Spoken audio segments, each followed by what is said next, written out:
cilat net kanë mundësinë më të madhe të jenë nata e Kadrit. Po, profeti sallallahu alaihi wasallam i ka orientuar besimtarët ta kërkojnë natën e Kadrit në 10 netet e fundit të Ramazanit. Pastaj i ka orientuar ata te netet teket e tij. Pastaj ka bërë edhe një përzgjedhje tjetër duke i orientuar ata te 7 netet e fundit, siç ka ardhur në hadith, kërkojeni natën e Kadrit në 10 netet e fundit të Ramazanit. E nëse ndonjëri për jush nuk mundet, atëherë le të mos i humbasin atij 7 netet e fundit të Ramazanit. Ndërsa nga ana praktike, profeti sallallahu alaihi wasallam i ka kushtuar rëndësi nga këto 7 net, 3 netëve teke, dhe që janë nata 23, nata 25 dhe nata e 27.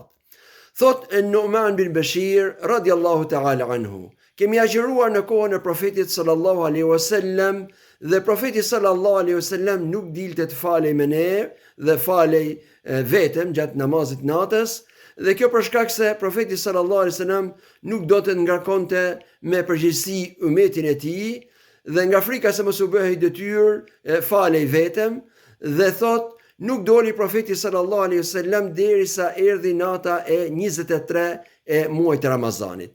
Atëherë doli dhe u fal me ne deri nga 1/3 e natës. Pastaj nuk doli natën tjetër dhe doli me ne për të falur në natën e 25 të muajit të Ramazanit.